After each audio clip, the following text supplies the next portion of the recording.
शशिकांत पंड्या जी, बिल्लेश्वर सिन्हा जी, जयंतो मंडल जी, सुप्रभात पात्रा जी, श्रीपति मास्तो जी, और आज जिनको जिताने की अपील करने के लिए मैं आया हूं, ऐसे हमारे प्रत्याशी ज्योतिर्मय महतो के लिए जोर से ताली बजाइए।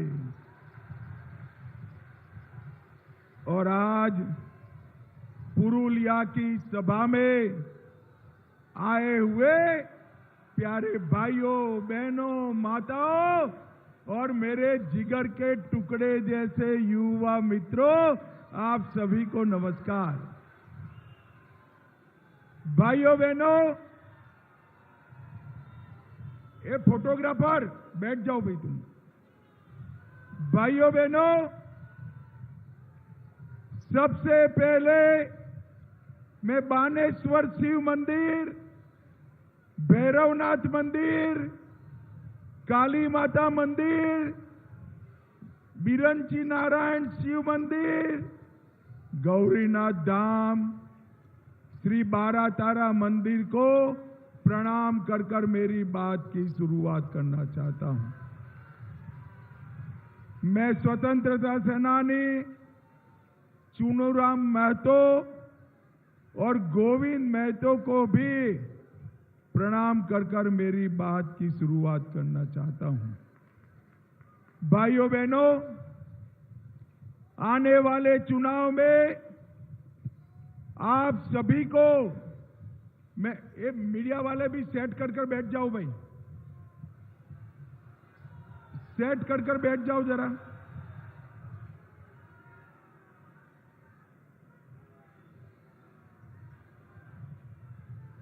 अरे बैठ जाओ भाई, सेट कर कर, मैं यहीं रहकर खड़ा रहने वाला हूं, बैठ जाइए, बैठ जा दोस्त। बोलो भारत माता की। अब भाई उनको भी उनका काम करने दो, आप बैठ जाइए भाई, ये महाशय को बैठ जाइए, हनुमान जी को आप बैठ जाइए। भाइयों बहनों, आने वाले चुनाव में पूरा देश मोदी जी को प्रधानमंत्री बनाने के लिए तैयार खड़ा है। पुरुलिया वालों, आप लोग तैयार हो या नहीं हो? अरे जोर से बोलो, हो या नहीं हो? देखिए 5 चरण समाप्त हो चुके हैं। पुरुलिया वालों, 5 चरण में क्या परिणाम आया जानना है क्या? अरे जोर से बोलो, जानना है? ये 5 चरण में मोदी जी 310 सीट जीतकर सरकार बनाने का काम समाप्त हो गया। अब आए छठा और सातवां 400 पार कराने के लिए आपका आशीर्वाद है। और भाइयों बहनों, ये राहुल बाबा और ममता दीदी का सुपड़ा साफ हो गया। भाइयों बहनों, ये ममता दीदी मां, माटी और मानुष के नारे के साथ बंगाल में सत्ता पर आई थी। पुरुलिया की जनता ने कम्युनिस्टों को हराकर ममता दीदी को सत्ता दी और आज मां, माटी, मानुष तीनों सूत्र गायब हो गए। मुल्ला, मदरसा और माफिया का सूत्र हाथ में आया। भाई बैठ जाओ, अब तुम बैठ जाओ। मां, माटी और मानुष की जगह मुल्ला, मदरसा और माफिया का सूत्र।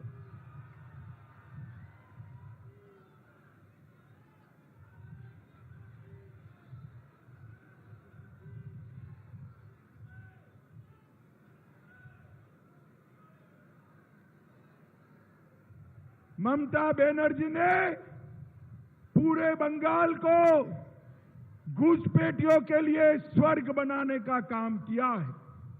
पुरुलिया वालों मुझे बताओ, ये घुसपैठियों को रोकना चाहिए या नहीं रोकना चाहिए? जोर से बोलो, रोकना चाहिए या नहीं रोकना चाहिए?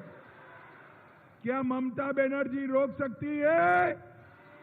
आप मोदी जी को 30 सीटों से ज्यादा सीटें बंगाल से दीजिए। आदमी तो क्या परिंदा भी पार नहीं कर पाएगा सरहद को, परिंदा भी। भाइयों बहनों मुझे बताओ, बांग्लादेश से हमारे हिंदू, सिख, बौद्ध, जैन भाई बहन आए हैं, उनको नागरिकता मिलनी चाहिए या नहीं मिलनी चाहिए? जोर से बोलो, मिलनी चाहिए या नहीं मिलनी चाहिए? ये ममता बनर्जी इसका विरोध कर रही है। क्यों विरोध कर रही है? कि वो अपने घुसपैठियों को संरक्षण देना चाहती है। मगर ममता दीदी, मेरी बात कान खोल कर सुन लो। आज पुरुलिया की धरती पर से मैं कहकर जाता हूं, ये सीएए हमारे देश का कानून है। हर शरणार्थी को नागरिकता हम देकर रहेंगे। भाइयों बहनों, ये ममता बनर्जी ने आदेश किया कि मस्जिदों को, इमाम को वेतन देंगे। मुझे बताओ, गरीबों के पैसों से मस्जिदों के इमाम को वेतन दे सकते हैं क्या? अरे जोर से बोलो, दे सकते हैं क्या? अच्छा हुआ हाई कोर्ट ने रोक लगा दी, और मैं कहकर जाता हूं 30 सीटें दे दो, ये सारे तुष्टीकरण के काम हम यहां पर बंद करा देंगे। भाइयों बहनों, ये ममता बनर्जी के मंत्री, उनके घर से करोड़ों रुपया मिलता है। पार्थ चटर्जी के घर से 50 करोड़ रुपया मिला। अनुमत मंडल जेल गए, ज्योति प्रिय मलिक जेल गए, कुणाल घोष और नॉर्थ बंगाल यूनिवर्सिटी के कुलपति भी जेल गए। भाइयों बहनों मुझे बताओ, आप में से किसी ने भी 50 करोड़ रुपया एक साथ देखा है? अरे माता बहने बोलिए, आपने देखा है? दीदी लोग, 50 करोड़ रुपया, मुझे बताओ, ये 50 करोड़ किसका है भाई? किसका है? आपका है, जो लूटकर ममता के मंत्री रह गए हैं। मैं आज पुरुलिया के युवाओं को कहने आया हूं, आप चिंता मत करो, 30 से ज्यादा सीटें दो, बंगाल में सरकार बनाओ। जिन्होंने पैसा खाया है, उनको उल्टा लटका कर सीधा करने का काम भारतीय जनता। भाइयों बहनों, मैं आज आपको सारे घोटाले गिनाना चाहता हूं। मैं कहूंगा, चीट फंड घोटाला किसने किया? अगर आप सहमत हो तो बोल दो, हाँ ममता दीदी ने। बरोबर है? तो एक के बाद एक मैं घोटाला गिनाता हूं। मुझे बताओ, चीट फंड घोटाला किसने किया? अरे जोर से बोलो, किसने किया? शिक्षक भर्ती घोटाला किसने किया? चावल वितरण घोटाला किसने किया? नगरपालिका भर्ती घोटाला किसने किया? गाय तस्करी का घोटाला किसने किया? कोयला तस्करी का घोटाला किसने किया? सिंगूर मामलों में 776 करोड़ का घोटाला किसने किया? और पैसे के बदले सवाल का घोटाला किसने किया? एक करोड़ों रुपया जो ममता दीदी ले गई है ना, उनकी सिंडिकेट ले गई। सिंडिकेट, इस सिंडिकेट पूरी की पूरी भाजपा सरकार बनने के बाद जेल की सलाखों के पीछे जाने वाली है, जेल की। और भाइयों बहनों, मोदी जी ने कहा है, एक एक पाई जो गरीबों की लूटी है वो गरीबों को वापस लौटाने का काम नरेंद्र मोदी करेंगे। नरेंद्र मोदी जी ने ये 10 साल के अंदर 9,25,000 करोड़ रुपया भेजा है। मैं फिर से बोलता हूं, 9,25,000 करोड़ रुपया बंगाल सरकार को भेजा है। आपके गांव में कुछ आया है क्या? अरे बोलो दीदी लोग, बोलो आया है? कहां गया? कहां गया? अरे कहां गया? ये भतीजे के गुंडे बीच में चाऊ कर गए। भाइयों बहनों, ये भ्रष्टाचार करने वाले एक एक लोगों की खैर नहीं है। अभी 5 मंत्री जेल में गए हैं। जिन ने गरीबों का पैसा खाया है वो सभी को जेल में डालने का काम नरेंद्र मोदी करने वाले हैं। नरेंद्र मोदी। भाइयों बहनों, मुझे बताओ जरा, ये राम मंदिर अयोध्या में बनना चाहिए था या नहीं बनना चाहिए था? अरे जोर से बोलो। ममता दीदी तक आवाज जाना चाहिए। राम मंदिर अयोध्या में बनना चाहिए था या नहीं बनना चाहिए था? 70 साल तक कांग्रेस और तृणमूल कांग्रेस राम मंदिर को रोक कर रखे, अटका कर रखे, लटका कर रखे, भटका कर रखे। आपने मोदी जी को दूसरी बार प्रधानमंत्री बनाया। एक 5 ही साल में भूमि पूजन भी किया, केस भी जीता और 24 जनवरी को प्राण प्रतिष्ठा कर जय श्री राम कर दिया।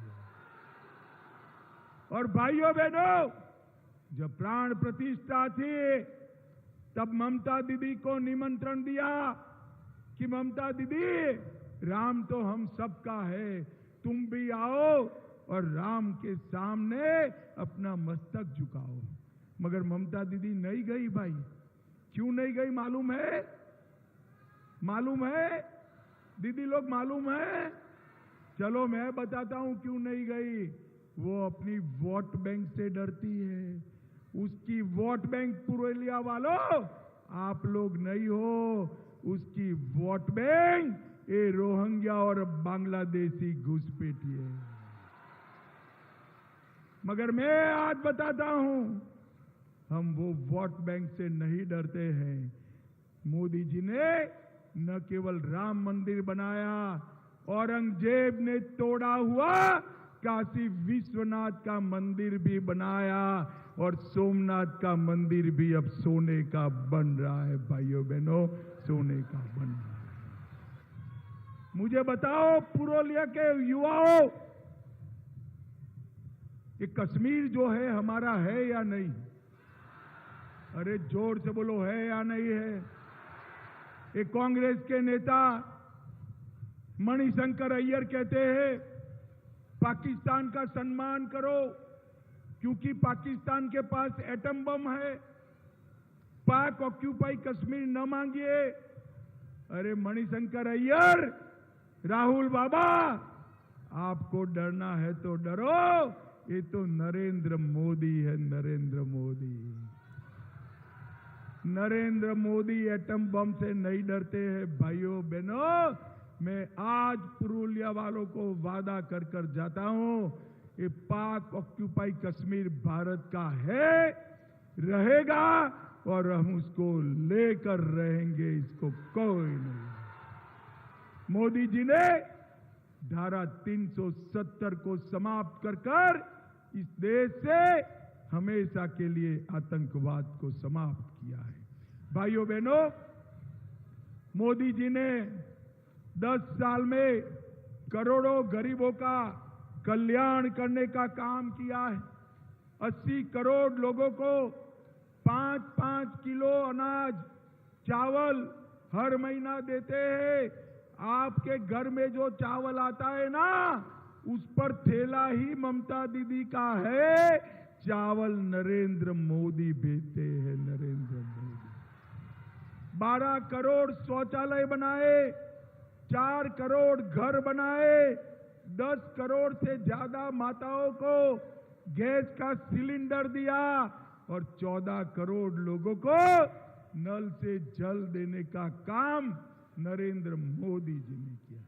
और ये ममता दीदी क्या करती है? योजना के नाम बदल लेती। पीएम आवास, इसकी जगह बांग्लार आवास। स्वच्छ भारत अभियान, इसकी जगह मिशन निर्मल बांग्ला। पीएम गरीब अन्न योजना, खाद्य साथी योजना और जल जीवन मिशन की जगह जल स्वप्न परियोजना। दीदी, नाम बदलने से आपका काम नहीं होता। गरीबों को ये सारी चीजें देने का काम हमारे नेता नरेंद्र मोदी ने किया है। भाइयों बहनों, मैं आपको पूछना चाहता हूं, ये बंगाल में कटमनी बंद होना चाहिए या नहीं होना चाहिए? जरा जोर से बोलो, होना चाहिए या नहीं होना चाहिए? भतीजे की सिंडिकेट बंद होनी चाहिए या नहीं होनी चाहिए? कोयला तस्करी बंद होनी चाहिए या नहीं होनी चाहिए? गाय माता की तस्करी बंद होनी चाहिए या नहीं होनी चाहिए? घुसपैठ रुकनी चाहिए या नहीं रुकनी चाहिए? ये बम धमाके बंद होने चाहिए या नहीं होने चाहिए? क्या ये सारा ममता दीदी बंद कर सकती है क्या? अरे भाई जोर से बोलो, कर सकती है? ममता दीदी ये कुछ नहीं कर सकती। आप कमल के निशान पर बटन दबाइए, ये सारा बंद कर कर हमारे बंगाल को सोनार बांग्ला नरेंद्र मोदी बना सकते हैं। नरेंद्र मोदी। भाइयों बहनों, मैं आपको वादा कर कर जाता, 25 तारीख को कमल का निशान ईवीएम मशीन पर आप ढूंढिए, आपको ढूंढकर बटन दबाइए। 1 तारीख के बाद ये टीएमसी के गुंडों को ढूंढने का काम भारतीय जनता पार्टी करेगी। भाइयों बहनों, इतनी बड़ी संख्या में दीदी लोग आए हैं। इस संदेश खाली की घटना पूरी दुनिया में बंगाल को शर्म दिलाने वाली घटना है। एक महिला मुख्यमंत्री रहते हुए संदेश खाली में सालों तक माताओं बहनों पर धर्म के आधार पर अत्याचार हुआ और वो शाहजहां शेख को पकड़ नहीं रही थी। भाजपा कार्यकर्ताओं ने हाईकोर्ट में पीआईएल करी और शाहजहां शेख को पकड़ने का काम भारतीय जनता पार्टी ने करा है। मैं आज कहने आया हूं, ममता दीदी, संदेश खाली रोकना चाहिए था। आपने वोट बैंक की पॉलिटिक्स के लिए संदेश खाली होने दिया। बंगाल की जनता आपको माफ नहीं करेगी। भाइयों बहनों, मैं आज आपको पूछने आया हूं कि ओबीसी को रिजर्वेशन जो है, पिछड़ा वर्ग का रिजर्वेशन चालू रहना चाहिए या नहीं रहना चाहिए? जरा जोर से बोलिए। एक कांग्रेस पार्टी और इंडी अलायंस ये मुसलमानों को आरक्षण देकर हमारे पिछड़े वर्ग, दलित और ट्राइबल का, आदिवासी का आरक्षण छीनना चाहते हैं। मगर मैं आपको कहकर जाता हूं, जब तक नरेंद्र मोदी जी है, एससी, एसटी और ओबीसी के आरक्षण को कोई हाथ नहीं लगा सकता, कोई हाथ नहीं लगा। भाइयों बहनों, नरेंद्र मोदी जी ने पुरुलिया के लिए 10 किलोमीटर 4 लेन पुरुलिया बाईपास बनाया, बांकुड़िया पुरुलिया खंड नेशनल हाईवे 60 सुधारा, 80 करोड़ से पुरुलिया और कोटशिला रेलवे स्टेशन नए बन रहे हैं, मेडिकल कॉलेज बनाई, संतालडी और छर्रा में 10 मेगावाट की सौर ऊर्जा की इकाई डाली, पुरुलिया शहर के भारत सेवाश्रम संघ में एक पार्क बनाने का काम किया, पुरुलिया जंक्शन नया बन रहा है, 10,000 घर दिए, 4,50,000 गैस दिया, 1 लाख किसानों को किसान सम्मान निधि दिया और 5,50,000 किसानों को हमने मनरेगा का आश्वासन देकर मजदूरी दी। और पुरुलिया वालों, सभी को कोरोना का दोनों टीका लगा है या नहीं लगा है? भाई जिसको कोरोना का दोनों टीका लगा है जरा हाथ ऊपर करो तो। भाइयों बहनों, मोदी जी ने कोरोना का दोनों टीका लगाकर पूरे भारत को कोरोना से मुक्त कराने का काम नरेंद्र मोदी जी ने किया, नरेंद्र मोदी जी ने किया। भाइयों बहनों, एक घमंड या गठबंधन जो बना है, उनके पास ना नेता है या नीति है। मुझे बताओ, अगर ये लोग जीत जाते हैं तो पाकिस्तान को मुंह तोड़ जवाब दे सकते हैं क्या? अरे जोर से बोलो, दे सकते हैं? कोरोना से देश को बचा सकते हैं? घुसपैठ रोक सकते हैं? गाय तस्करी रोक सकते हैं? ये लोगों के पास कोई नेता नहीं है। दीदी का मकसद केवल और केवल अपने भतीजे को मुख्यमंत्री बनाना है और मोदी जी का मकसद पुरुलिया के हमारे युवाओं को आगे बढ़ाने का है। मुझे बताओ भाइयों बहनों, आने वाले दिनों में